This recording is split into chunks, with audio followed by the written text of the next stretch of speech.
GHMC mega మహానగరంగా రూపుదిద్దుకుంటుంది. బల్దియాలో మరో 21 మున్సిపాలిటీలు, 6 కార్పొరేషన్లు విలీనం కాబోతున్నాయి. జీహెచ్ఎంసీ ఎన్నికల ముందు కాంగ్రెస్ సర్కార్ ఈ సడన్ నిర్ణయానికి కారణమేంటి? రాజకీయ ప్రయోజనాల కోసమా లేక పరిపాలన సౌలభ్యం కోసమా? దీనిపై ప్రతిపక్షాల స్పందన ఏంటి? విలీనం కాబోతున్న మున్సిపాలిటీ ప్రజల మనోగతం ఏంటి? Watch this story. గ్రేటెస్ట్ గ్రేటర్గా హైదరాబాద్, ఓఆర్ఆర్ వరకు జీహెచ్ఎంసీ విస్తరణ.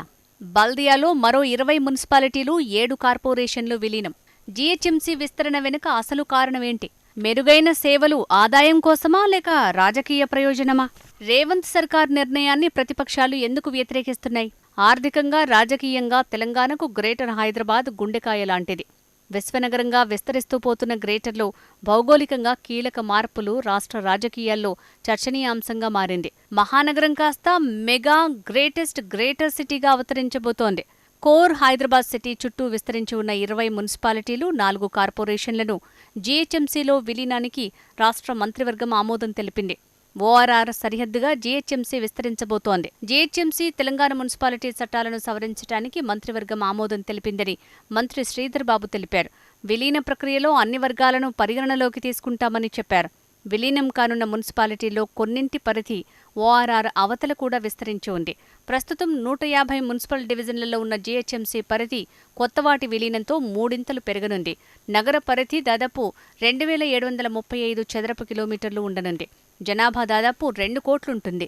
తాజాగా విలీనం కానున్న 27 మున్సిపాలిటీలు, కార్పొరేషన్ల పాలక మండళ్ల గడువు ముగిసి చాలా కాలమైంది. అక్కడ ఎన్నికలు నిర్వహించకపోవడంతో ప్రత్యేక అధికారుల పాలన కొనసాగుతోంది.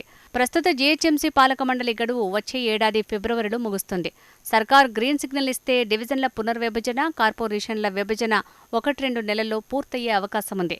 జీహెచ్ఎంసీలో విలీనం కానున్న మున్సిపాలిటీల్లో శంషాబాద్, నార్సింగి, మేడ్చల్ పరిధి ఓఆర్ఆర్కు బయట 2 నుంచి 3 కిలోమీటర్ల దూరం విస్తరించి ఉంది. ఇవి ఓఆర్ఆర్ గ్రోత్ కారిడార్లో ఉండటంతో అక్కడ పట్టణీకరణ శరవేగంగా జరుగుతోంది. మిగతా ప్రాంతాల్లో ఇంత వేగంగా పట్టణీకరణ లేదు. పైగా ఈ మున్సిపాలిటీలు, కార్పొరేషన్లలో అభివృద్ధి, పట్టణ ప్రణాళికలు అస్తవ్యస్తంగా ఉన్నాయి. పెరుగుతున్న పట్టణీకరణ ఒత్తిడిని, వనరుల పంపిణీలో అసమానతల వల్ల మౌలిక వసతుల కల్పనలో ప్రాంతాల మధ్య సమతుల్యత లోపించటాన్ని ప్రభుత్వం గుర్తించింది. మెట్రోపాలిటన్ ప్రాంతంలో ఒకే తరహా అభివృద్ధి ప్రణాళికను అమలు చేసే దిశగా విలీన నిర్ణయం తీసుకుంది. అన్ని ప్రాంతాల్లో సమగ్ర అభివృద్ధి ప్రణాళికలను రూపొందించడం, అస్తవ్యస్త కాలనీల ఏర్పాటును నిలువరించడం, జనాభా ఒత్తిడిని అధిగమించడం, విపత్తుల నిర్వహణను సులభతరం చేయటం, అన్ని ప్రాంతాలకు పెట్టుబడులు వచ్చేలా ప్రణాళికలు తయారు చేసే దిశగా ప్రభుత్వం అడుగులు వేస్తోంది. ఓఆర్ఆర్ వరకు మెట్రోపాలిటన్ ప్రణాళికల్ని అమలు చేసే దిశగా విలీన ప్రక్రియను చేపట్టినట్టు ప్రభుత్వ ప్రధాన కార్యదర్శి రామకృష్ణారావు ఈ నెల 21న జారీ చేసిన మెమోలో తెలిపారు. జీహెచ్ఎంసీ విస్తరణతో ఓఆర్ఆర్ అవతలి ప్రాంతాలకు కూడా హైదరాబాద్ ప్రధాన కేంద్రంలో ఉన్న సౌకర్యాలు లభించనున్నాయి.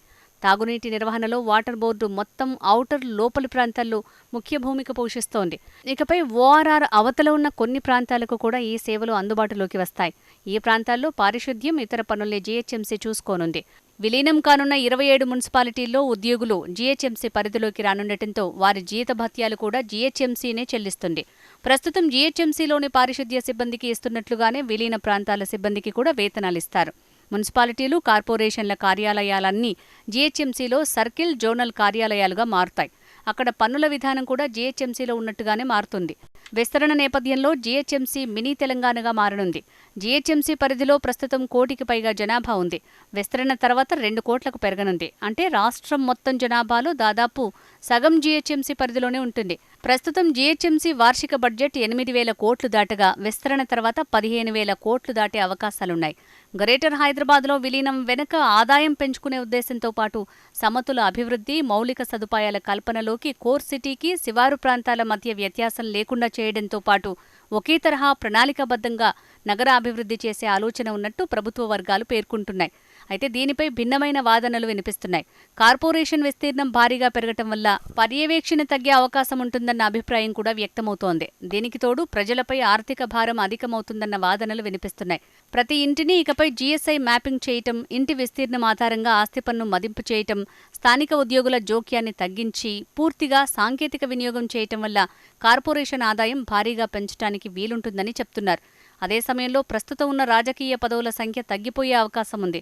ప్రస్తుతానికి వీటిని విలీనం చేసినా ఒకటే కార్పొరేషన్గా ఉంచుతారా లేక 3 కార్పొరేషన్లుగా విభజిస్తారా అన్న విషయం ఇంకా తేలాల్సి ఉంది. జీహెచ్ఎంసీ ఎన్నికల్లో రాజకీయ లబ్ధి కోసమే సర్కారు ఈ నిర్ణయం తీసుకుందనే విమర్శలు వినిపిస్తున్నాయి.